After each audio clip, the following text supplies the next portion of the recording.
how we go? Of course, I'd be happy to. Yeah. Okay, all right. Well,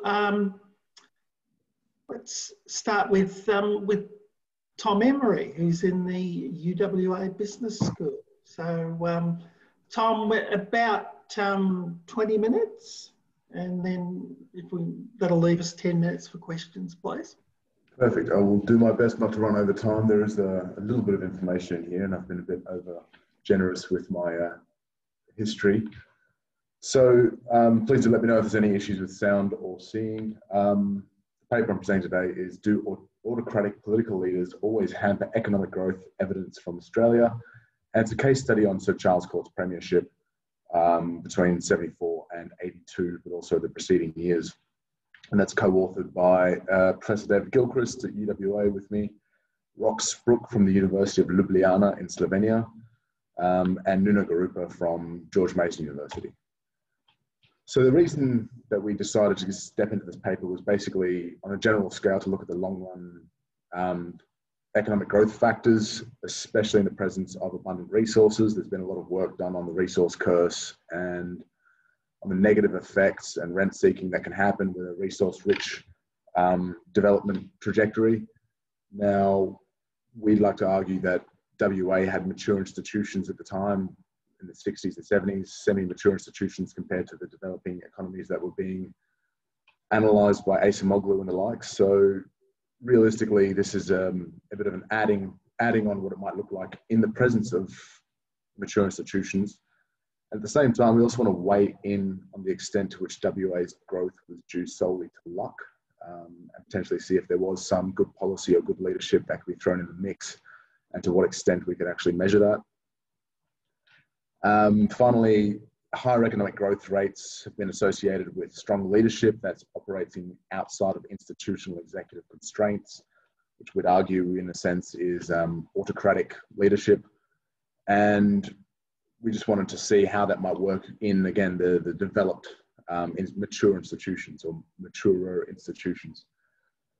Now, one underlying theme throughout what we're doing as well is to try and really show the value of synthetic control models to economic and business history as a compendium or a tool that fits into the compendium of tools for understanding economic history and understanding the events that happen. So it's not a be-all and end-all, and obviously it's quite a blunt force instrument, but we found it to be very, very useful in highlighting specific gaps and showing the counterfactual scenarios where you can measure mathematically in the absence of a particular event or series of events, what that trajectory might look like. But I'll get into that a little bit more later. Our contribution is we closely examined the economic development path of WA at a very significant inflection point, and try to establish the causal factors. And in doing so, we look at we estimate the effects of the premiership of Sir Charles Court and that period on the state's development trajectory. Hopefully, we can also shed light on the importance of benevolent autocracy in overcoming institutional sclerosis, resource curse, federal overreach, again, within a mature set of institutions. I do underline and highlight, with a caveat, benevolent autocracy. I'll speak a bit more to that later. But it's the kind of that left greasing rather than sanding the wheels against regulatory overburden. And in the end, our paper does seem to give signs that significant deviation, beneficial deviation in the growth trajectory of a developed economy can be driven by an autocratic shepherding of development contracts through these hurdles set up by regulatory and federal impedance, and facilitation as well of this kind of government intervention, state intervention in accumulating private capital for large-scale infrastructure projects. A little bit of background, and I will speed through this a bit because I'm almost assuming that everyone here knows entirely what I'm talking about. On a federal scale, there was a split between what we like to call the Australia Felix, the fertile, populated lands of the east, and the less developed outer states, of which WA is probably the most significant. And there was a drive for a balanced development through secondary industries, so not just being primary, where they wanted really employment-rich manufacturing and sort of value-add components to the economy, as it gives you much more stable growth trajectory. as opposed to the reliance on primary industries that the West had. There was strong horizontal fiscal equalization stemming generally from the wars and the vertical fiscal imbalance that came from World War II. And that was very beneficial to WA for a long period of time, even though they wouldn't admit it, and then seems to have turned the other way in recent years. And just as a small aside, that there was the first Labor government in 23 years in 72, just as Court was about to come into government, which was later dismissed in that big embargo fiasco. And from Western Australia itself, it was known as the Cinderella State. It had always been a mendicant state since being one of the initial states of the Federation. However, it had anti-federalist and anti-Eastern state sentiments, despite being over-reliant on their generosity. And it always had, at least since the early days, a frontier mentality in that it was this large, vast, undiscovered land with significant resources, but it was still very underdeveloped. All the population was based in the southwest. And so it kind of drove this Wild West mentality to an extent. Quickly, in the global context of the time, there was the British entry into the European Union, European Economic Community, which significantly decreased the trade from Australia to England.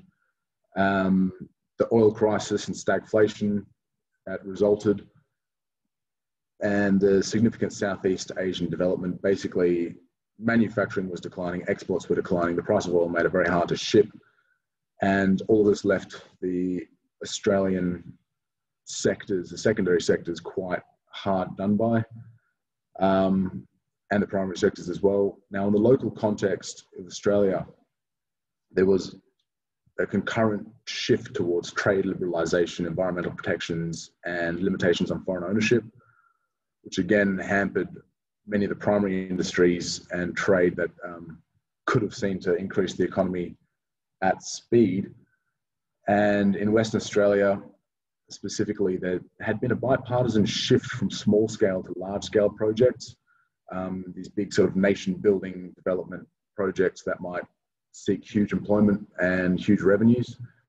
And the coalition specifically was more focused on the revenues than the employment. Labor was definitely looking for large scale jobs such as in Kwinana, focused solely on huge increases in employment rates, whereas for coalition it was make as much money as possible and the population will follow. So it was a curious timing, 1975, where we found our structural break. Basically, there was a global slowdown, a federal slowdown, a resource slowdown. There were the two resource booms on either side. The Japanese steel industry had a recession, so largely owing to the stagflation and decreased exports. And the devaluation of the Australian dollar in 73 and again in 76, plus various federal policies such as new federalism, energy exercise tax, and the constant battle over royalties. However, Western Australia continued to grow. So the timing itself means there must be something specifically different that was going on in terms of the context. And yet if you look at the log GDP per capita of Western Australia compared to the rest of Australia, you can see that the 75 period, there was significant increase in growth that was retained and continued. So just quickly to touch up on Sir Charles Court.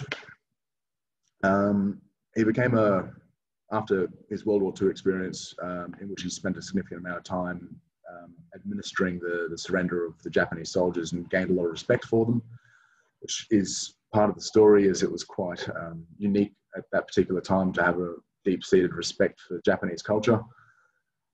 He joined Parliament in 53, was a Liberal member under Sir David Brand, ended up as Development Minister for Railways in the Northwest, during which time he standardised the gauge railway from east to west, dammed the Ord River, and one of the big wins was to get the iron ore embargo lifted in 1960, which prior to World War II, they'd created this iron ore embargo to say that we don't have enough of our own iron ore, let alone enough to export, especially not to places like Japan that might be adversarial in future days. So they finally got that lifted in the 60s, which relatively, basically opened the floodgates. His mantra of public policy, I guess, or public service was much more business oriented. So he created an industries advisory committee with Sir Dumas, who was an industry peak. Basically, they changed the public sector so that it was now a cabal of highly successful businessmen explaining away the best way that the government can actually shepherd significant amounts of growth in the shortest amount of time. This all seemed to be quite successful. In '68, WA could finally boast that it was no longer a mendicant state, no longer claiming from the fiscal equalisation.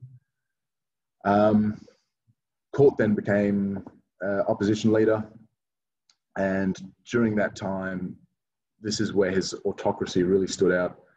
He was shepherding and chaperoning contracts and deals that he had been in talks with Japanese kind of dignitaries and industry leaders, especially with steel and gas. And he basically said, look, regardless of what the federal government says, regardless of what states or our current state leader is saying, as he was opposition leader, these contracts will go ahead. I will make sure of it. I will ensure that they're enforced, which is exactly what he did when he came back in '74. And basically he fought a lot of royalty battles against the government. He wanted low royalties because he wanted the money to come here, which was very much against the mantra of the time. And during that time, significant gas contracts with Japan, he managed to set up a bunch of iron ore contracts that saw them taking lower grade iron ore as part of the full package to ensure that the longevity rather than just quick money. Argyle Diamond Mine took up in the 80s, and there was significant increases in funding for arts and education, which kind of adds the story of his benevolence. He wasn't just kleptocratically siphoning off money to his mates and business partners, but he was actually investing huge amounts of money in setting up regional towns and funding arts and education to develop WA's culture. So very quickly, his premiership, he was celebrated for the infrastructure and resource development, but criticised for his parochial development agenda and autonomy and decision-making. He basically just led the charge and everyone else had to step in line. He respected the need for strong institutions and he utilised them when they were valuable, when they were required. But the second that they got in the way of something that he thought would be beneficial for the state, he just sidestepped them, ignored them, or did the wrong thing. Even our constitutional claims, so during his time as the opposition leader for the state, the then federal trade minister, I think Rex Tillerman, was saying that court shouldn't or is banned from speaking to any of the Japanese dignitaries on terms of trade or trade deals. And so he used to just have encounters. He'd fly up there or they'd fly over here and they'd have business meetings with a chaperone from the federal government. And after the meeting had ended, in which they talked complete nonsense the entire meeting, he would then go out, and then once the federal chaperone left, he'd come back in and have their proper meeting to talk about terms of trade. So these are the autocratic kind of tendencies that we're talking about. All of this was a combination that basically created the investment conditions necessary for the structural break that we've found. So in a sense, they managed to overcome the resource curse here by building an institutional framework around the sound non-distortionary economic policies, but also in driving through and ensuring that the wealth was spread, but that the wealth was actually accumulated in the first place. How we've shown this with the synthetic controls. So our identification strategy is to use a synthetic control estimator in the same way as Abadi and Al have done many times. Our identifying assumption is that the synthetic control group, so made up of a group of other regions or a group of other countries to replicate WA's growth leading to the point of the structural break. And then we just forecast that trajectory to continue on and compare that trajectory to the trajectory of WA's actual growth. So realistically, we can show a reliable counterfactual scenario for what the growth trajectory might have been if court hadn't have been, or if that court premiership hasn't been in place. this is just showing, so basically the per capita income. So the lambda is the full impact of that split, that court administration, which is given by the true growth of Western Australia minus the growth of the synthetic control states.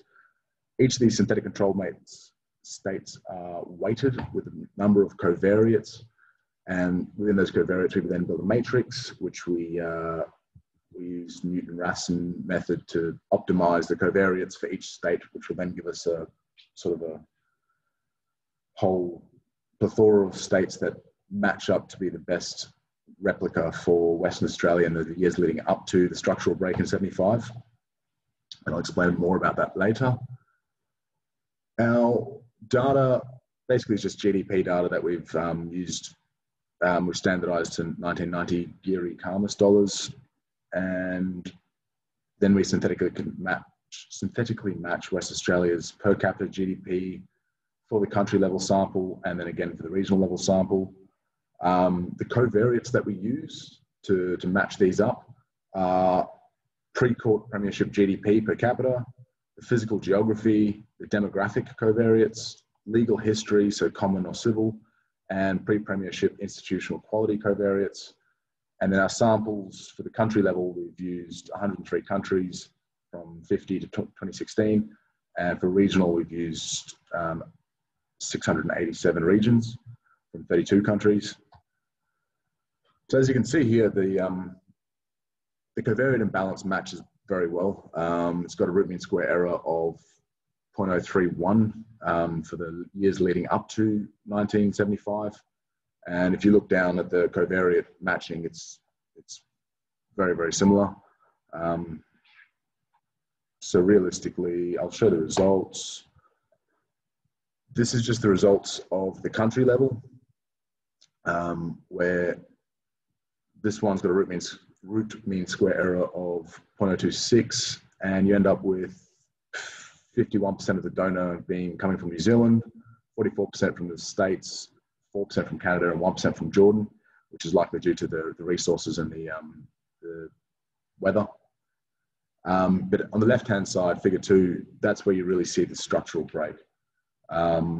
So as you can see in the years leading up to 75, we've got the real West Australia as the full line, and then the synthetic control is matched very, very closely, and then that structural break just occurs. And what's most important is that it's sustained throughout, and it continues to get larger over time, which shows that it's not just a spurious moment of lapse, but it's actually a continued growth pattern.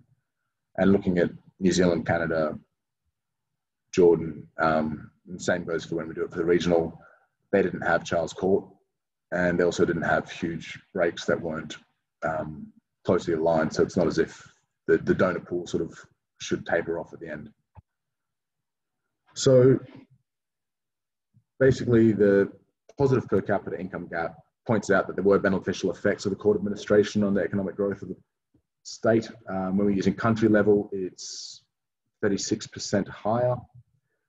For regional, I think it was 27% higher, and that's based on 2015. So the growth increased to a point where it is now, in 2015, it was 36% higher. And very low predicted discrepancy, as mentioned. So running over, we found this information we'd had our sort of theories, but we kind of needed to really parse out what contributed and what didn't contribute. It's all good and well to have this kind of mathematically rigorous graph that shows you huge levels of growth, but to be able to actually attribute that to specific policies becomes much more developed. So we've done in a policy and historical sense more initially, so the institutional strength, as is shown by the fact that the growth was retained and strengthened after the structural break, and the respecting of contracts and agreements, the long-term contracts with Japan that held all the way through till our second mining boom, and the gas boom.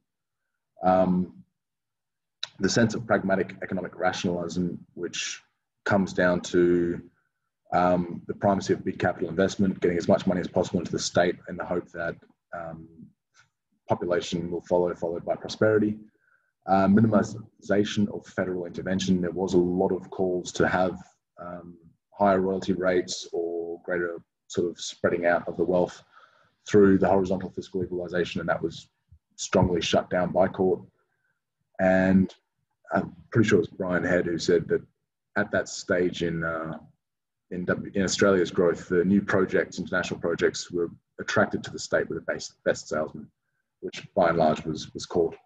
There was also a successful development agenda, which I'll touch on very briefly in a second, but it was basically a growth plan stage by stage to get WA large through almost what seems trickle-down economics. Factors that we can rule out, as briefly touched upon, federal institutions. Most of the policies were unfavourable to WA's growth, and the other states weren't affected. The resource curse obviously didn't play a role. We had huge amounts of foreign investment, yet we didn't end up with extractive institutions. And there was an absence of growth volatility. It was actually quite stable, at least when compared with other commodity-rich economies. And then state comparative resource advantage. Queensland was a very comparable state to WA at the time. And they also had quite an authoritarian, autocratic governor in Gdp Data. And at the same time, they didn't have anywhere near the growth trajectory that WA experienced. New South Wales as well had comparable resource exports, and Victoria had the highest oil exports. Again, none of these had the same growth. So what we would say would be the primary influence would be Sir Charles Court's influence. And again, it's a successful development agenda was that the government acted as a broker and a chaperone for state resources, to funnel state resources to build private capital and get these big projects over.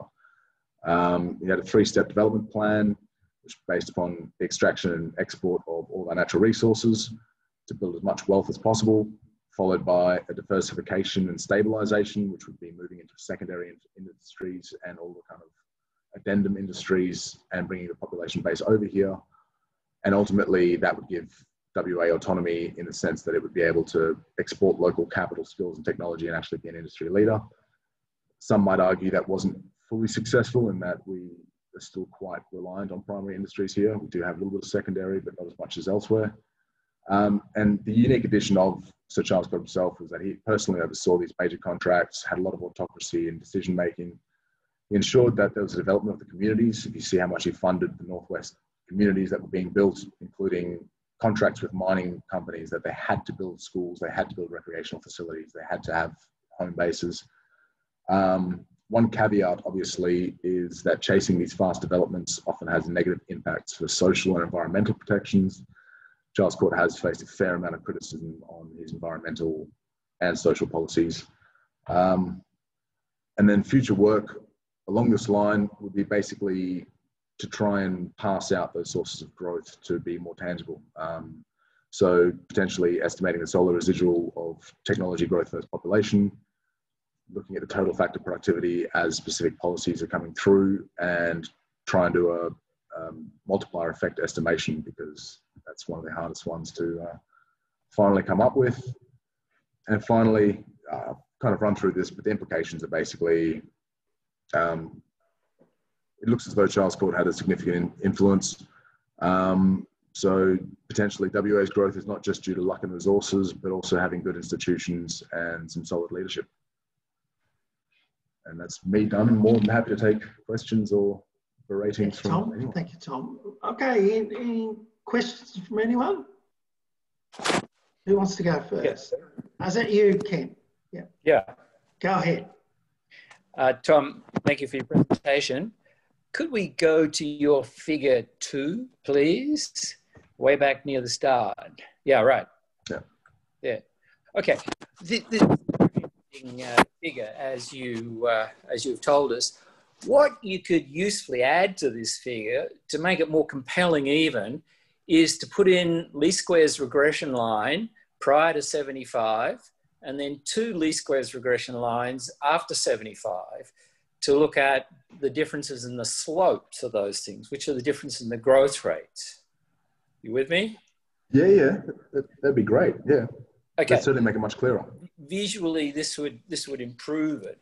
And then what you could do is you could shade this vertical area between those two post-75 curves. And that area is the log of the cumulative growth attributed to whatever happened in 1975.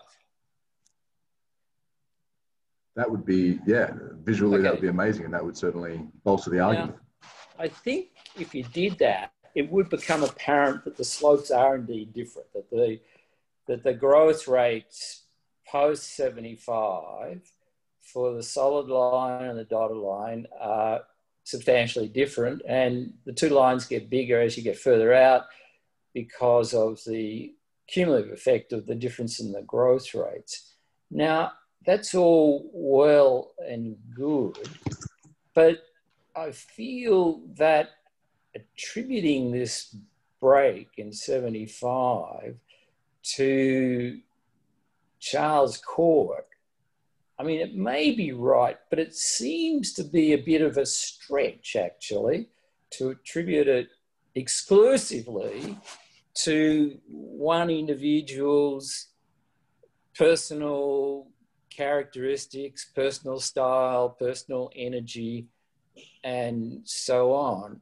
I mean, it seems to me that he's part of the story, but not necessarily as center stage as you position him. Yes, no, this has been a long-running internal battle of obviously the policymakers around Sir Court and also the whole public sector at the time. We're all quite aligned, and all these things wouldn't have happened without various coming together of a huge amount of people working very hard. And it becomes very difficult, and there's this kind of battle between, is growth from an individual leader or is growth from a structure of institutions? And fighting between those two is really, really hard. So we are working on how to best display the story, and hopefully when we dive deeper into what the actual separated out factors of growth were, if we can pull apart separate policies and try and measure the growth from each individual policy, that might be more helpful. That being said, the direct comparison with Gdp Peterson, he also was he was more of a right-wing autocrat, I guess, and very populist, but he was kind of pushing along similar ideas and trying to make that state grow in a similar fashion, and yet he wasn't as successful at all. He was definitely corrupt. Yeah, and that's where the benevolence part Court was never accused of that. That's where the benevolence part comes in. There were a lot of large-scale deals that were brokered with Japanese companies that it seems like Court himself was the only one who could have pulled off in that sense. And the fact that he stepped outside of the constitutional bounds, being a opposition leader of a state, going and brokering large-scale international deals with heads of Nippon Steel and so on, just seems... It's hard to see whether if someone else had been in charge of the helm at the time, the same growth trajectory would have been viable or realistic. Thank you. Thanks. We've got time for one more. Yes, Andrea, how are you going? Yeah, well, thanks. And thanks very much, Tom. That was a really fascinating paper. I was also interested in the Bjelke-Petersen comparison and teasing out which elements of autocracy are relevant here. But more broadly, I guess I'm a bit concerned about the framing of the question and your future directions. I'm not sure that you can really just consign environmental and social protections to a caveat when telling this kind of story. Like you were talking just then about how to best display the story. And the story that you're telling here is one of certain autocratic elements are good for economic growth.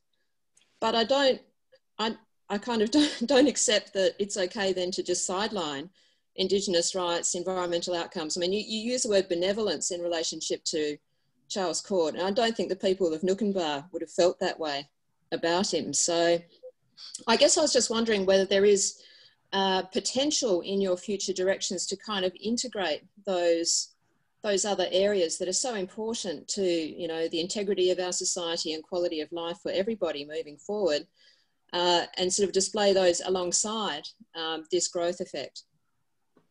Yeah, so our thanks for the comment and questions. So we have in the paper itself, we actually do address this to a much larger extent. This is the term autocratic is never really taken as a nice term. It's more of a pejorative. So it's the bulldozing through solely based on economic growth. And yes, they did do significant damage to the environment and did hamper both Indigenous rights, union rights, and a bunch of other, there were a bunch of other issues that were involved with the way that they were bulldozing through in a sort of one-track mind to let's get as much money as possible, as quick as possible into the state to try and really get it developed. And so I do take that on board, and I think if I present again, I'll maybe add a longer caveat on the damage that was done in the time. But yeah, it's that balance of quick economic growth and triple bottom line factors that then get left behind has always been a serious oversight in most economics, except when they actually address it finally. I think maybe I was just a little bit taken with the time, so I couldn't really address it quite as strongly. Sure, thanks. Okay, we need to call time on this session. So thank you, Tom. Thanks very much, and good luck with the progress of your work. Now, Andrew, you're next up, please. Lionel, Andrew and I have been tic-tacking. I'm going to go next if that's acceptable to you as chair, and then, then we'll go after that. Okay. So if you stop sharing, Tom, thank you.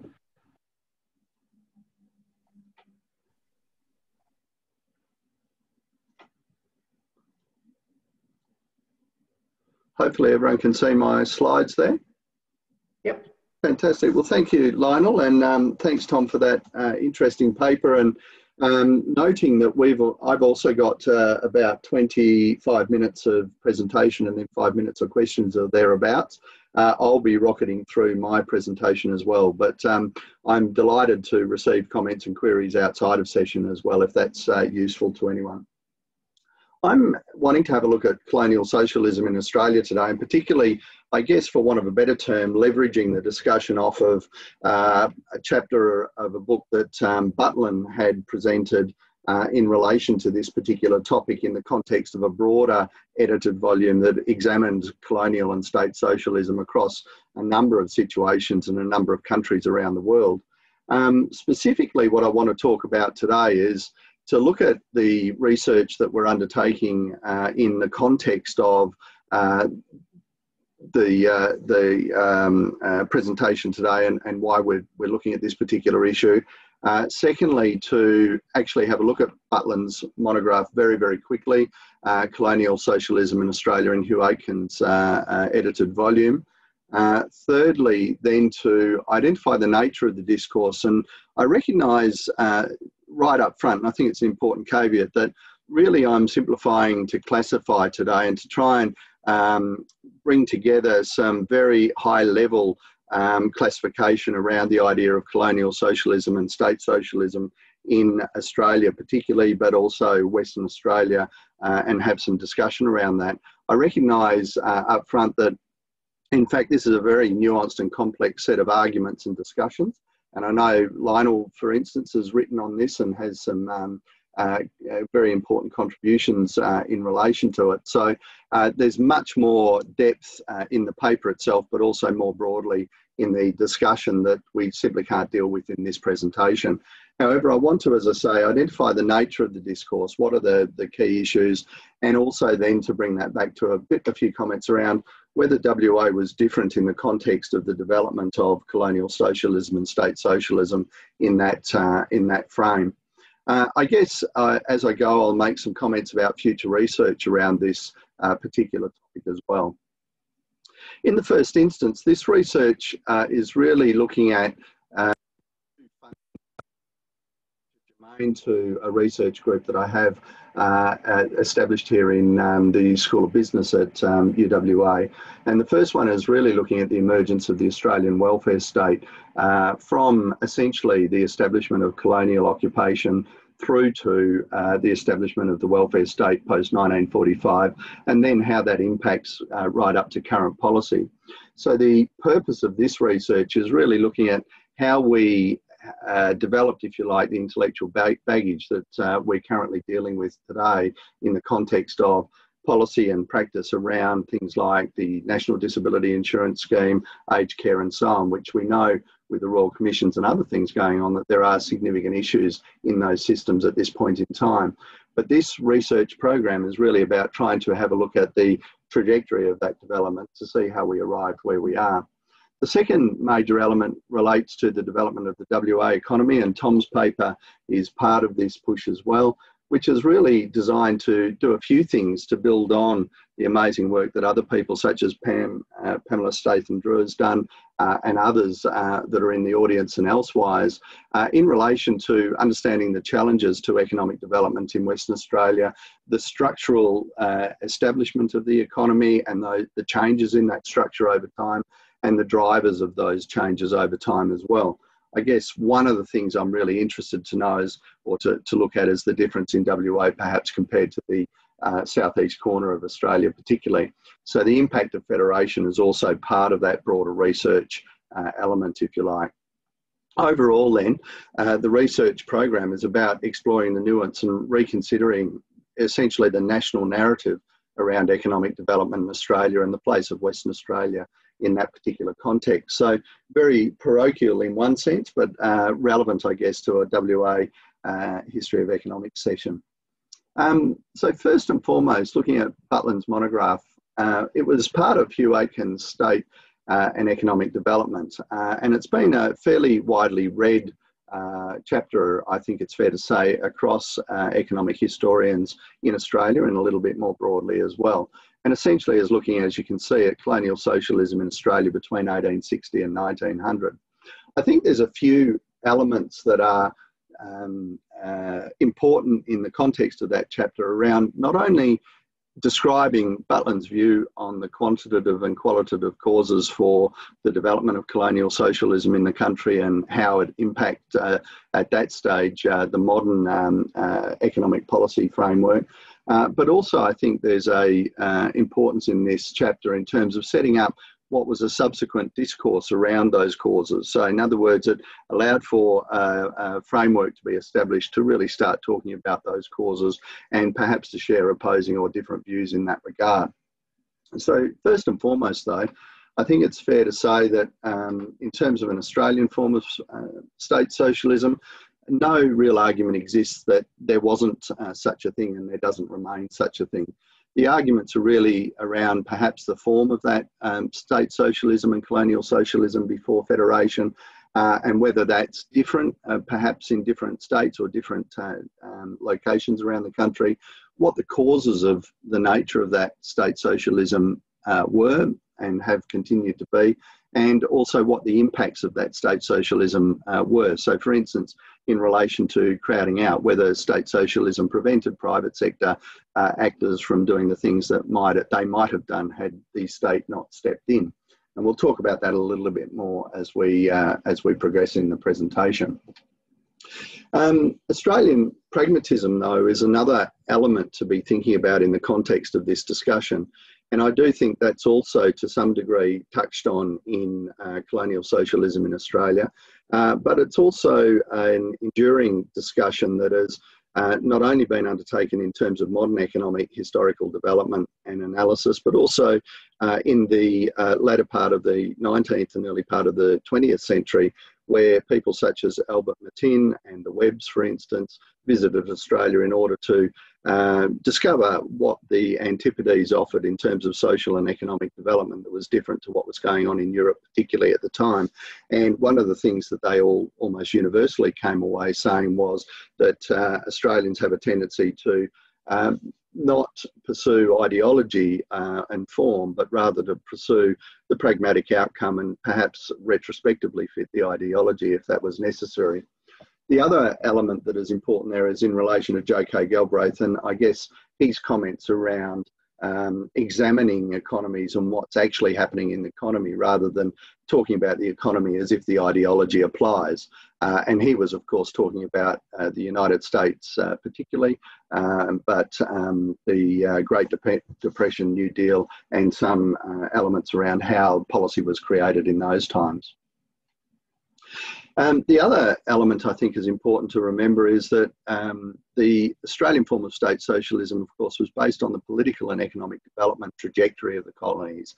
And what I think is important to recognise, and which others may have comments on one way or the other, is that in fact those very foundational years of all of the colonies had a profound impact on the intellectual baggage that was carried forward through future generations, and I would argue probably has a significant effect on our economic and other policy making in Australia today.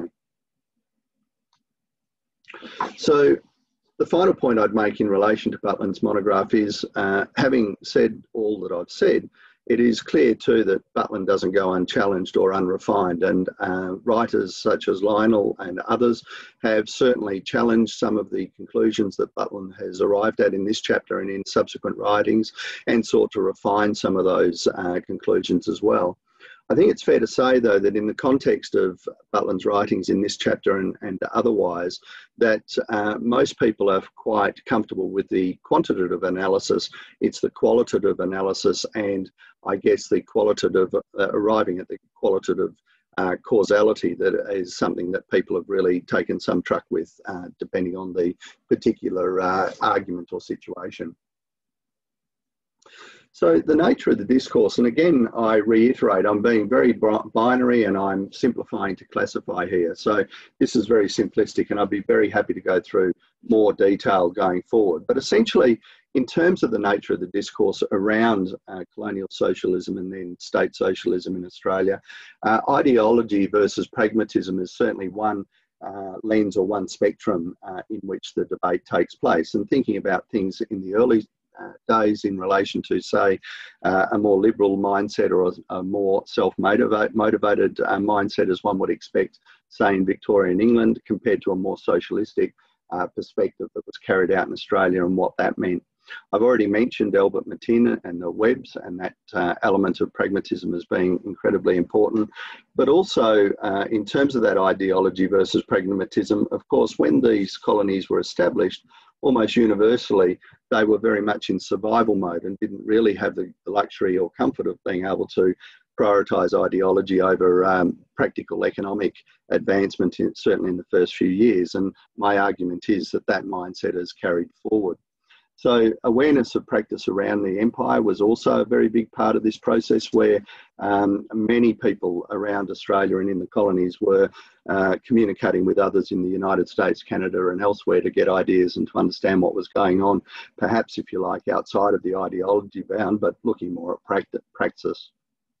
The final point I'd raise here is the rise of interposed entities like cooperatives as being very important indicators too of, if you like, the balance between ideology and pragmatism, where the ideological perspective of people looking after themselves, perhaps mutually supporting each other as compared to having state involved in that support, has resulted in the establishment of a number of cooperatives that are interposed between state finance and individuals or industries that I think help to bridge that ideology versus pragmatism gap.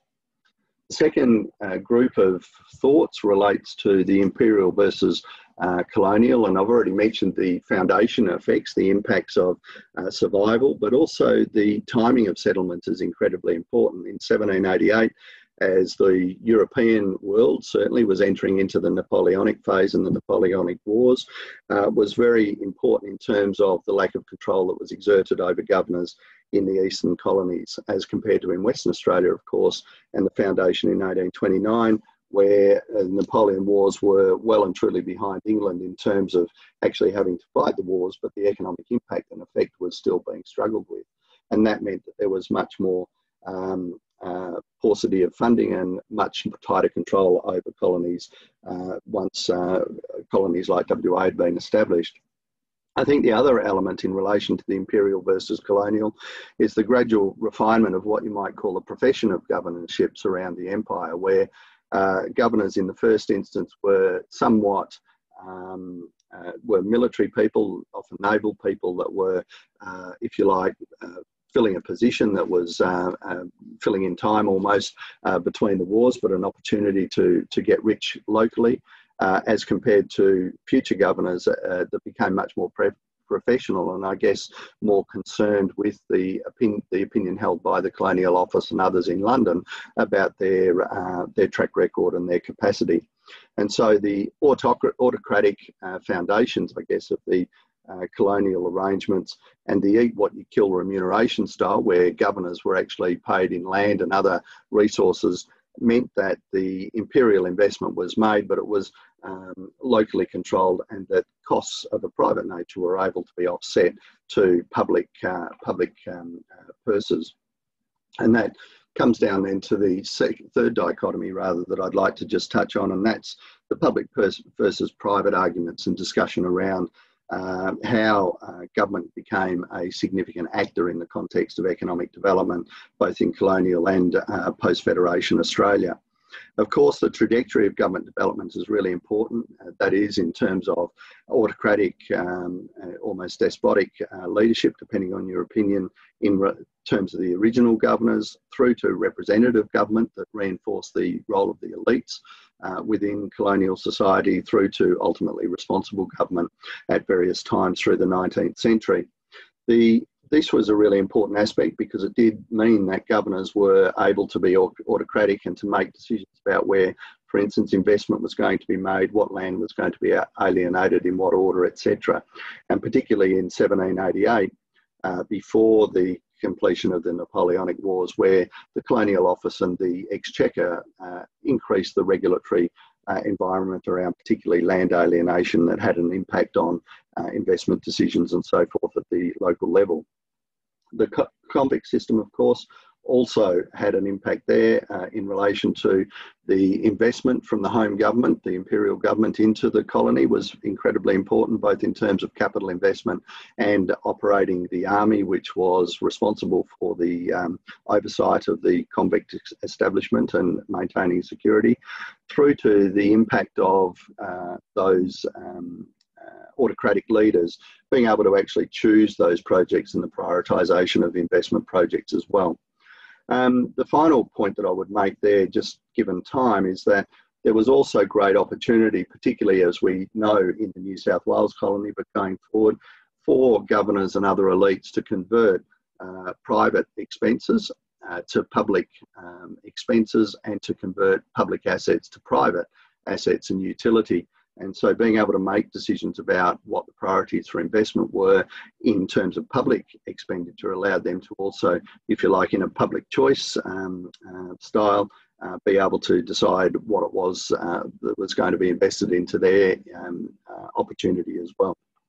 So I think in terms of that public versus private, there was also an opportunity for the elites to be able to reinforce their position, which I think became important continually throughout Australia's economic development. Then the elites versus new money or new influence within the colonies. Certainly, I think the governor's original roles ensured those elites were placed in very strong positions going forward. And as I've iterated a few times, that mentality, if you like, I think still exists to a certain extent. But the governors slowly becoming professionals also changed and made the need for representative and then responsible government much more profound, as governors had a more imperial view of what was needed as opposed to perhaps what a local view was. And when governors didn't have a ownership interest perhaps in the local economy, that meant that their decisions might have been different had there not been an elected government, for instance, as representative government and then responsible government was applied. I've already talked about interposed cooperatives, but I think that's also an important aspect of this, the nature of elites versus new money and the political and policy implications of that. In terms of positive state actor impacts and negative state actor impacts, I think is another avenue or element in the discourse that can be considered and, if you like, topologised. First and foremost, of course, there's the share in investment that the state had, not only in terms of the quantitative value of those investments, but also the ability to be able to prioritise or select and then prioritise those investments, of course. But the key negative argument is that state socialism or colonial socialism before that had the crowding out effect as a result of forcing private industry to compete for labour, for instance, to be able to change the trajectory of private investment through making investment decisions and prioritisations, which meant the private money had to follow along with the government trajectory and intentions. That there was a competition for capital because the state was effectively competing with private investors on the London market, certainly for a fair period of the colonial period, which meant that it was very difficult for those private investors to be able to gain the capital needed.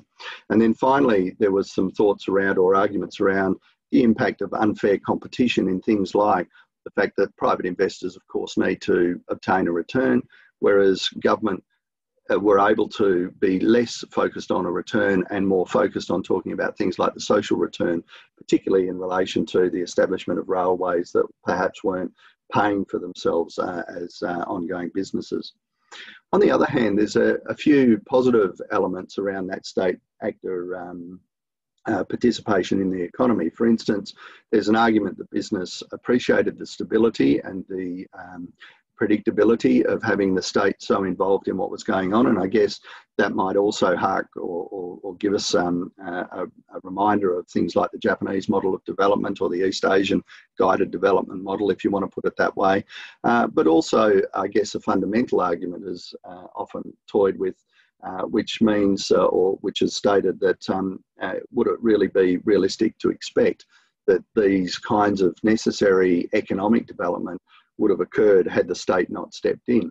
And I think that's a particularly pertinent question in the context of the Swan River colony and the development of the WA economy.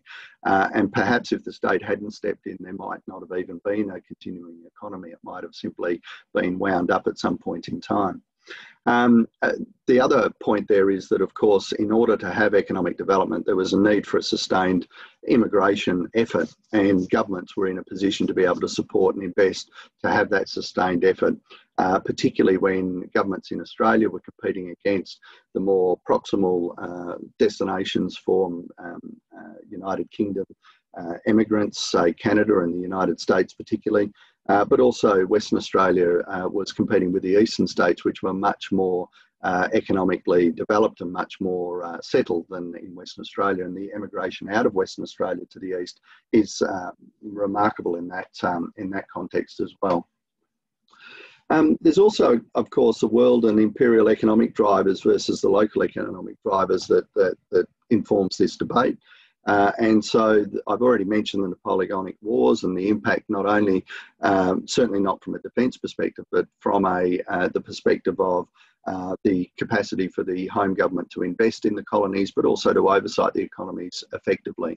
And of course, that land alienation laws had an impact because over time, the home government particularly required increasing fees to be paid in relation to the alienation of Crown lands to private individuals.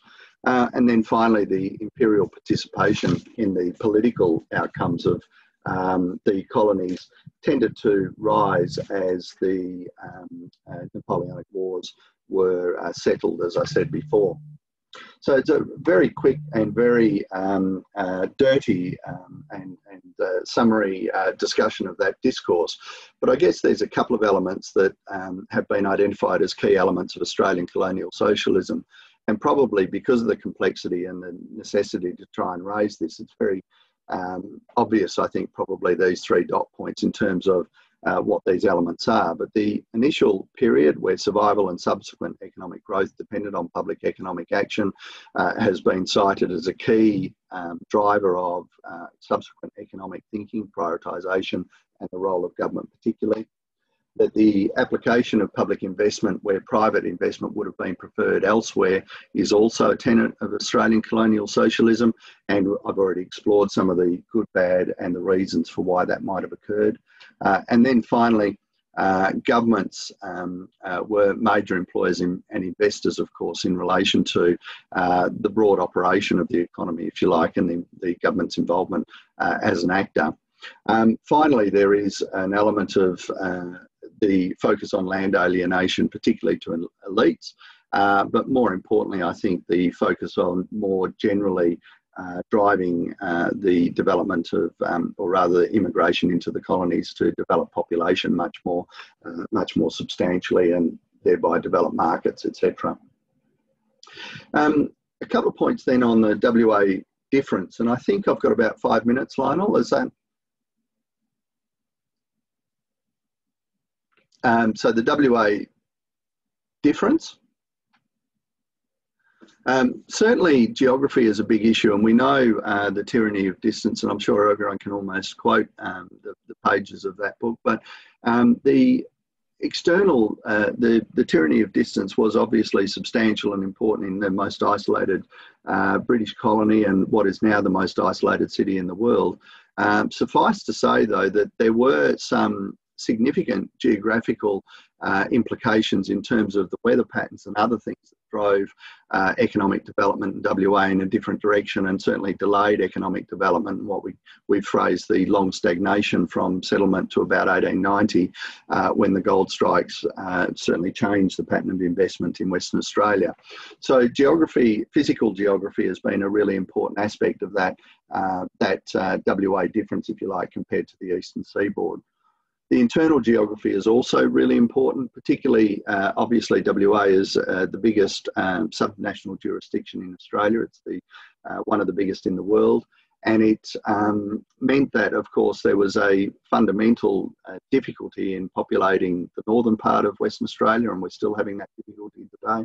But perhaps more importantly, there were significant issues in terms of the nature of the farming lands and the what we call streaky lands, which meant that there weren't concentrations of good land that big populations could move into as there were in Victoria and New South Wales, but rather it was very diverse, which meant that transport and other things, other investments had to be made much ahead, much more substantially, and much less financially lucrative than were undertaken in the eastern states. The Imperial government focus was very different. As I said, by 1829, the Imperial government was able to focus on managing the colonies a lot more due to the extinguishment of the Napoleonic Wars and because of the need for parsimony in the exchequer.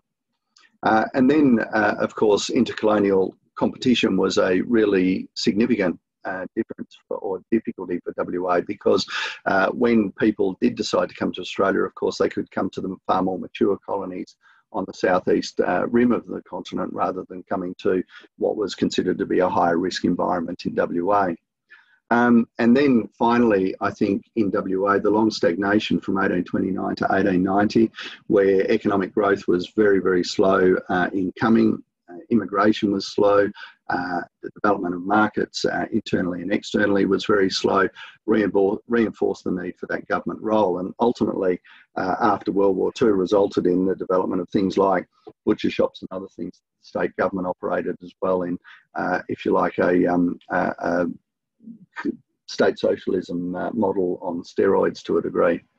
And then the final point that I wanted to make was that the WA difference also included that counter-cyclical response to the 1890s global depression, where in Western Australia the gold strikes and the investment needed to be able to exploit those, certainly from 1888 onwards, meant that there was a need for and an opportunity for investment where there was spare cash in the global economy, in a place where there was no other choice really. In other words, there were limited opportunities for investment elsewhere, and so we came back to Western Australia to invest where that was available.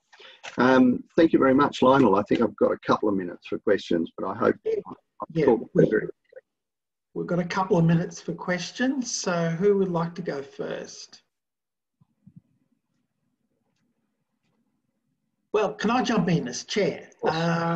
Sorry, everyone. Yeah, David, I was really struck listening to your paper in that Noel, as you know, barely mentions WA in investment because he finishes in 1890. Yes. And you have late self-government.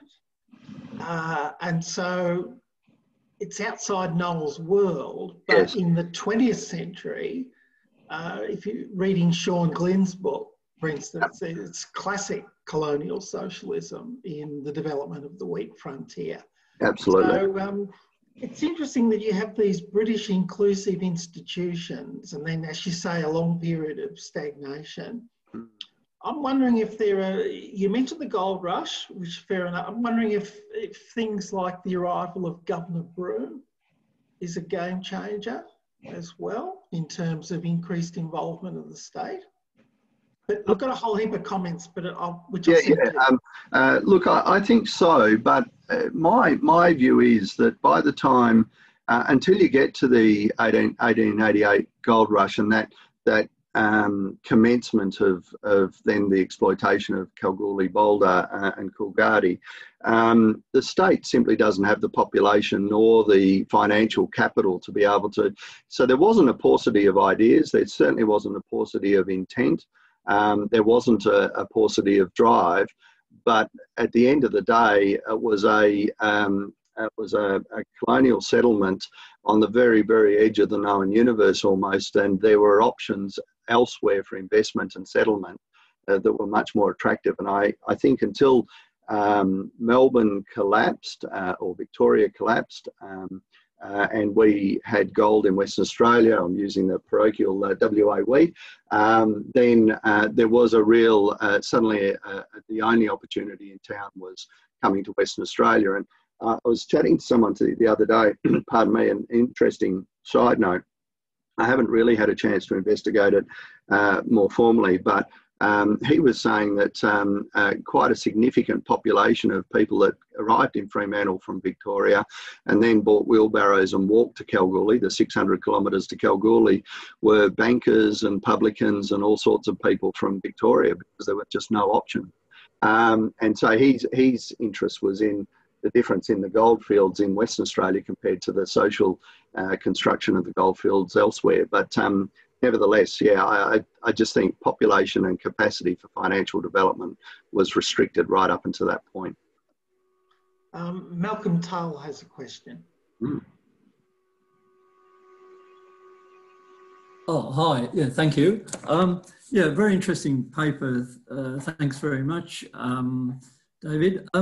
And I agree entirely with, well, I want to narrow the focus basically to the WA difference. And I agree entirely with your point that the role of the state really has been to provide the infrastructure for subsequent private enterprise development. And I think that's been true irrespective of which party's in power, whether it's Labor or Liberal. Yeah. But in terms of the WA difference, there was that brief interlude with the Scadden Labor government just before the First World War, when they, in 1912, introduced a whole series of innovations which could be called colonial socialism, but they certainly weren't really designed so much to promote economic growth as to promote social welfare. And a whole range of things. You mentioned butcher shops. There are all sorts of initiatives. I think the most enduring of them was actually the establishment of the state shipping service, which was designed to help overcome the tyranny of distance, which was really a big issue in terms of communication with Western Australia at that time. And the interesting thing about the state shipping service is that it actually never made a profit in its whole operation. It limped along until it was only put to death in 1995. But it's a very interesting example of, I think, where a state government initiative wasn't, economic factors were there, certainly, but I think a lot of, and certainly with the state shipping service, but with a lot of the other initiatives, they were primarily driven by the social focus of that Labor government. And of course, that slipped away when they lost power after a few years in power. So I guess the point I'm trying to make is that if we try to make a case for a WA difference, it's probably quite hard in many respects, but I know there are other similar initiatives in social welfare in other states. Like New South Wales at one stage was running fish shops and selling fish and chips and all sorts of things. And most of these were not long-lived, shall we say. So do we treat them as aberrations from the main theme of promoting economic prosperity, the growth of the private sector? Are they simply aberrations, these periods of social priority? No, I think that's really important comment, Malcolm, and it's hard in 25 minutes to, the world according to David in 25 minutes, but I think it's a really important strain of the, if you like, the teleology of the whole thing. When you look at the Legislative Council committee minutes of commissions up until 1890 and responsible government, then when you subsequently look at select committees and so on of responsible government, an important theme was, how can people living in Perth, the average person, be able to afford to live? When meat's got to come from the far northwest, when many daily consumer items come from the eastern states, all of those transport costs, all of that stuff is a continuing feature of discussions in all of those councils. So I don't think it is an aberration. I think as like group settlements and other things at those times, I think they kind of pushed the envelope too far and realised and started to come back. But I think it was a natural progression to arrive at those activities. I'm calling time. Thank you. It's a very good session. Andrew, can you get yourself started up? How are you going? Very good, thank you, and thanks, Lionel. Am I right to proceed? Yes, please. I don't have any slides, so I'm going to give an old-fashioned paper. But firstly, thanks to Lionel and the organisers for the opportunity to present. I'm a PhD student in UWA under Professor Gregory and Gaynor. I think Andrew is online, and I'm not sure if Jenny is. And I'm looking at the gas history of Western Australia. And also, before I'd like to start, I'd just like to note that I've also collaborated with Professor Gilchrist on a lot of WA and economic and business history, and I have to send him a special note of appreciation for swapping. Quite linked to the topic, I've been in Western Australia, the opposition has launched a rather ambitious hydrogen policy of private investment and energy infrastructure. And I've been asked to comment and review, and I said that really echoes to what I'm going to talk about today in my paper. And fortunately, a lot of my discussion will be about the WA difference, which I'll get into in a very specific and targeted manner, and I hope to have time for questions, because I think David has really helped frame a lot of those points. So my paper looks at the economic transformation of WA 1885 to 1916, and I really am looking at entrepreneurship, capital formation, technology deployment outside of the gold sector. So I've got about 3 parts of my presentation. Is essentially the narrative around the gold rush, which fortunately we've covered a bit. Also a bit of the government arrangements. I think there was a discussion at the end on David's paper. I've bookended my 1916 with Scadden's end of his government, and I have a different view on that continuation in governance and political and economic elites. I'm going to then quickly go through 3 case studies of capital formation and business enterprise, and then mull over what that means for the future of my research, but also this broader question that David hinted to, and particularly in my area of field of inquiry, which is the energy and what is now the decarbonisation effort of the sector.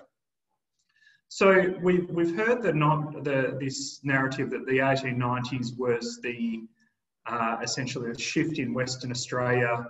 We've had the population tripled in the 10 years, and it essentially woke up a sleepy economy. Having looked at this through the energy prism, which is very separate, I've sort of asked a few questions, and I've got very unsatisfactory answers.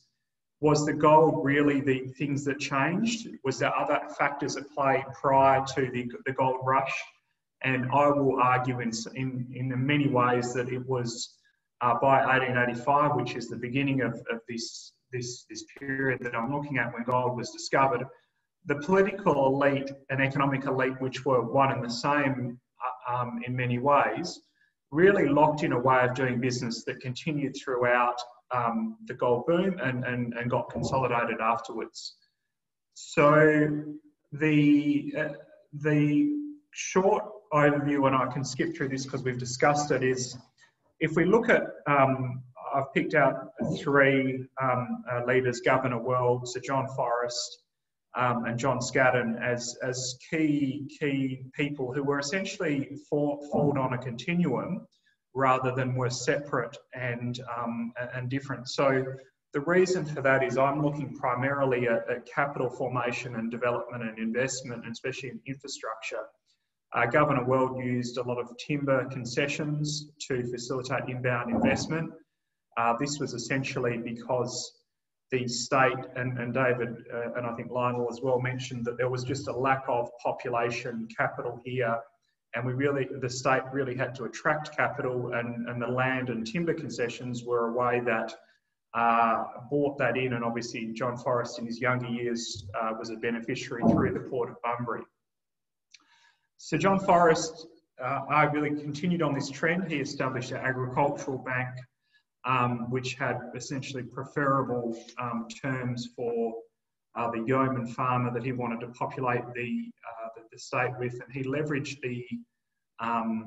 the state to build the pipeline to Kalgoorlie and also to deploy infrastructure, as David said, above and beyond what a private investor would deploy at for a return.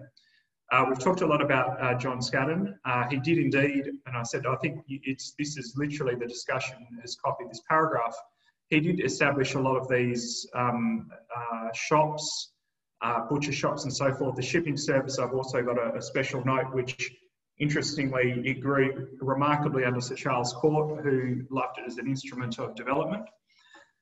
It was also, I would put him in a different way. I think, yes, he was interested in the welfare, but the tightness of the political and economic elite meant that I think those on what was in the right of politics probably had a similar intent. Their motivation was probably to lower cost of labour and bring more population in to reduce labour rates.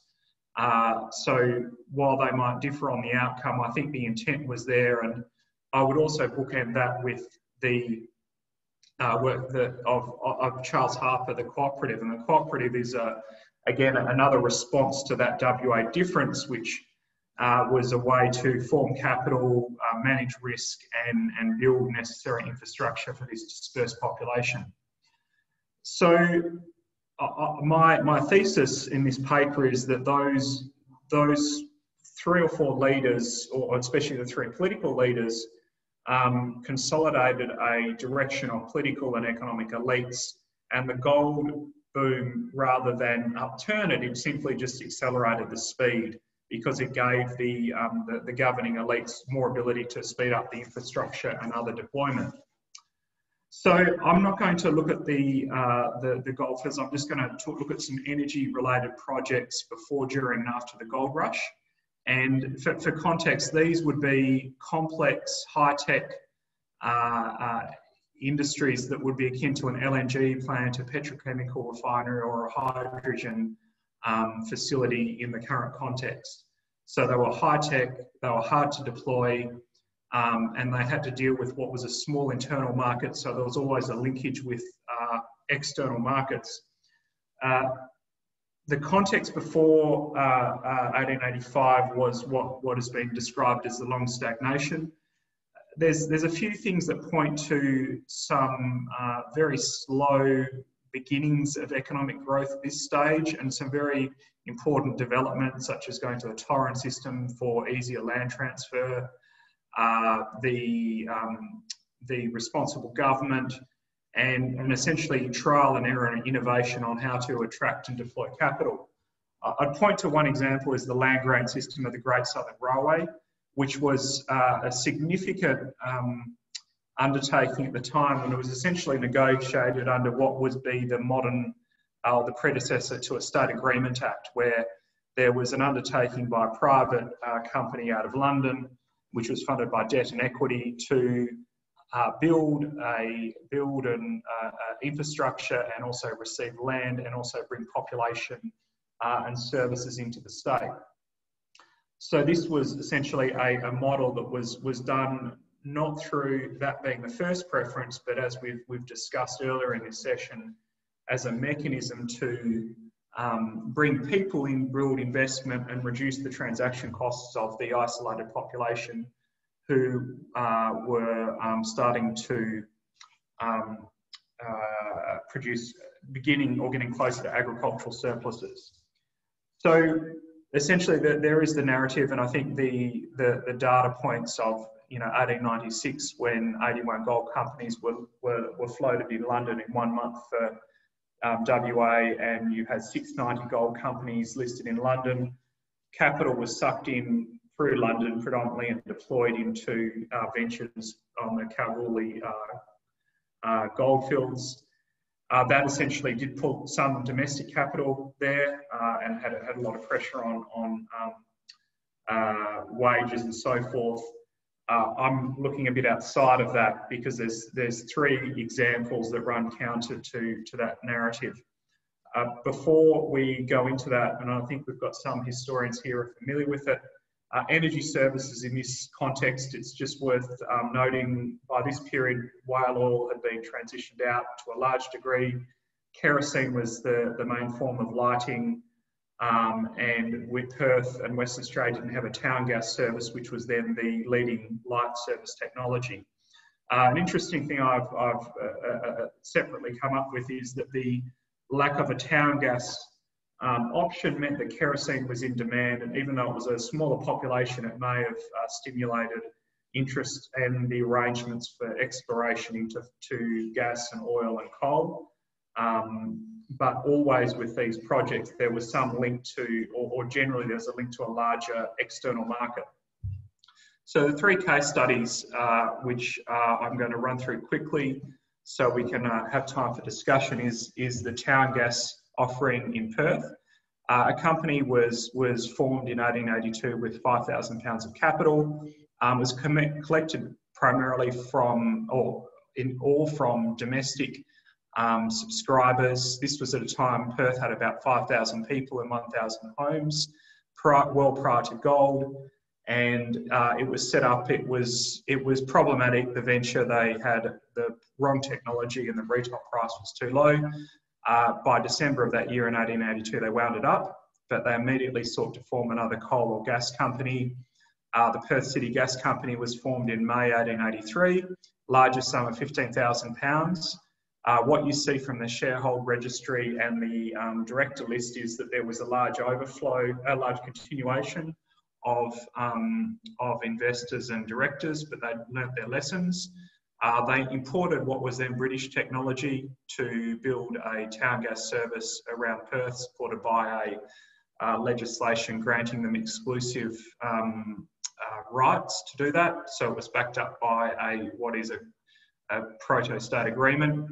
Up until 1886, it was loss-making as the investment was deployed. But interestingly, in 1886, the first profit was made of £1,200 and a dividend of 7.5% was paid. 1887, 1888, it went to 8 or 10%. And after that, it's paid around a 10% profit through to its national or acquisition by the City of Perth for over £400,000 in 1912. So it wasn't radical in terms of the offering, but it was showed that there could have been a deep enough, very, very small domestic capital market to organise, deploy and implement and also turn a profit well before gold had swelled or started to swell the population, which suggests that there was something happening in Perth prior to gold.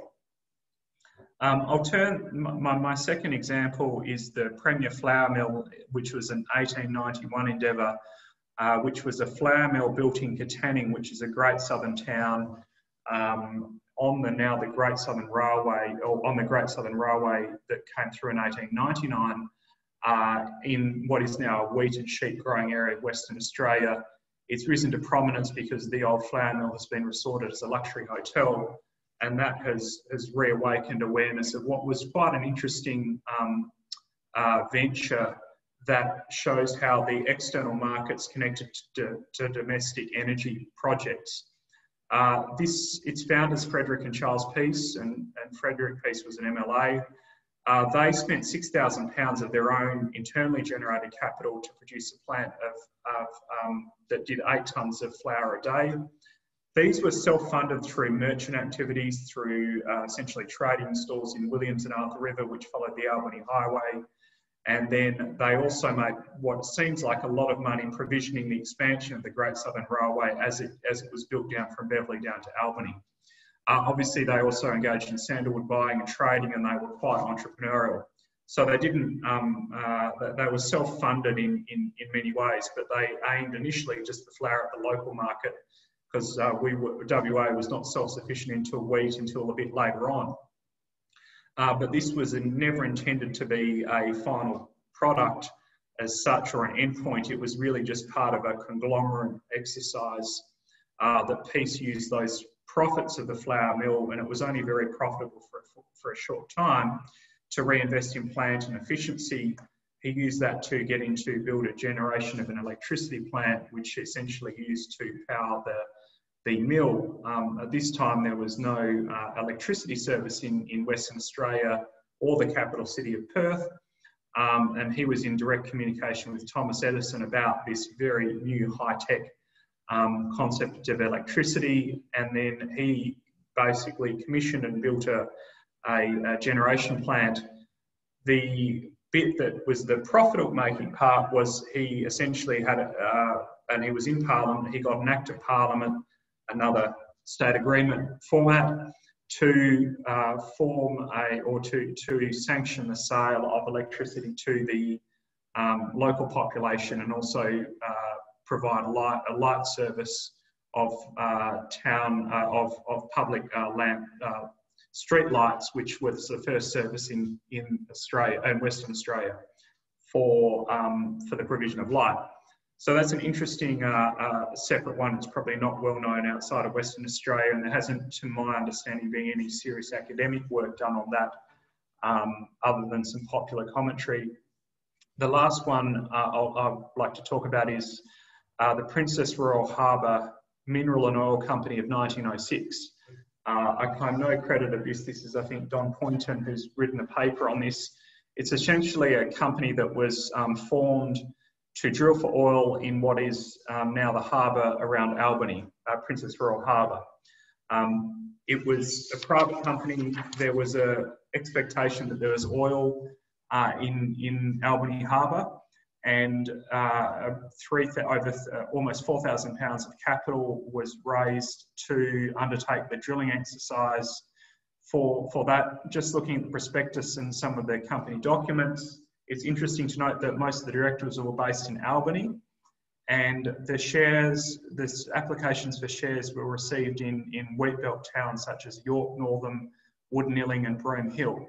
Now that's interesting because while not going into the registry, it suggests that by 1906, around the time we were starting to produce a surplus to export, there was surplus capital in the agricultural sector, which was redeployed to arguably speculative energy ventures still in the state, which in this broader context is quite interesting. The other thing to note is that this involved a new technology, which is one of the first instances of an offshore oil drill. Obviously, it was a failure commercially. There is no oil in Princess Royal Harbour, but it does point to the ability for a sort of a speculative venture to raise capital and undertake and develop new technologies to deploy in the energy sector. And assumedly, the end market of that oil, if it was discovered, would not just be WA, it would be the rest of Australia and internationally. So that's just a very quick survey, and this, I guess, paper fits well prior to the Thomas's paper on Sir Charles Court and discussions of the WA difference, a few implications and conclusions and questions that I've got. Gold mining was important. Now, was it a shock that really transformed the state, or just did it change the speed and direction? Arguably, our limited population and economic growth and the great stagnation did force something that could be called the WA difference, although it followed other, Alberta, Saskatchewan and others did some other interesting similar things. It suggests as well that WA has a capacity to absorb, raise capital, deploy it, and really adopt high technology at leading energy and infrastructure processes and make it work. And the question I have is this an important predecessor or factor in leading to what was a domestic gas and then major LNG export sector, which, if you look at the Northwest Shelf, it follows a similar pattern in many respects to these projects. So thank you for your time, and hopefully I've left some time for questions. Yeah, thanks, Andrew. That's excellent. Yeah, we've got 5 or maybe 6 minutes for questions. So who would like to go first? I'm happy to pop in a question, and thanks very much for that, Andrew. I mean, I think you said in there you disagreed with me on some point, which I'm still reeling from, but beyond that. The other thing that is really important in that story that you've spoken about is the importance of the entrepreneur as well, the individual. So it's one thing to have state infrastructure and all of those kinds of things, but having the right people with the right mindset impacts the prospective economic development as well. And I just wondered if you had any thoughts on that, because I'm kind of thrown back to the major colonial entrepreneur in the very, very early days in Western Australia of Thomas Peel, a complete failure and a whole lot of issues around the way he operated. But yeah, like I say, I wonder if you had any thoughts on the role of the individual in that regard. Oh, thanks, David. I think it's quite important, and I think that one of the unappreciated factors was how there was a lot of failures in some of these schemes, and some of them, I think there was more tolerance for that then, because simply there was nothing available, which may have forced entrepreneurs to be a bit scrappier.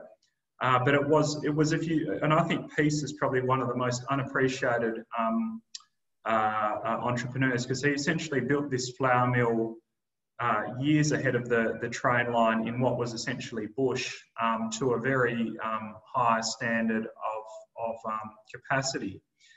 So it was also the state was taking a punt on the direction of economic patterns, but a lot of entrepreneurs put their own, their own skin in the game, and I think is probably a untold story of these in Western Australia.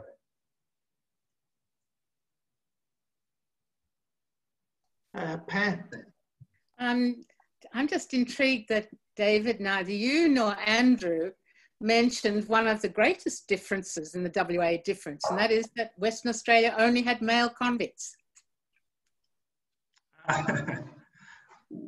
Why would that be in the convict era? Do you think that impacted the price of labour, or what was the implication? No, I think it impacted the sort of work that could be done. Yes. That there was less emphasis on domestic service, for example, in Western Australia, far more emphasis on public works. Yes. That's an initial difference. And of course, the impact it had on the population. Yeah, I think there was always as you look at the Great Southern Railway and importing people, and especially men, there is always a question of what to do with surplus labour. But if you go back earlier, and Pamela, you're writing on why we did import convicts, there was a lot of economic incentives to bring that complex out and have a labour force and have underwritten of the reducing the cost for the local business leaders. And I think we pointed out the Whaling Tunnel in Fremantle was the first public-private infrastructure because it was a private investor using convict labour. So the model is, I think you're right, we should have started even earlier, David and myself. So thought. Thanks.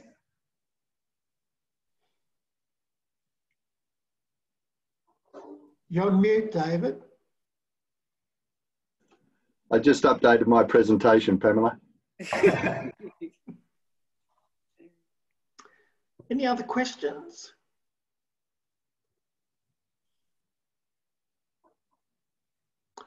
Everyone's getting tired, I think. Everyone's getting tired. They are. Yeah. Well, look, I've really enjoyed sitting in on a WA theme session, and looking forward to hear more about how Andrew and Tom's work's going, and also David's evolving research agenda. So yeah, looking forward to further cooperation with you folks. We do need to change sessions now, so could we please, echo Andrew and Anne's applause, virtual applause. Could you please log out and then go into the final session where we're going to do a wrap up. So thanks very much, and thank you. Thank you.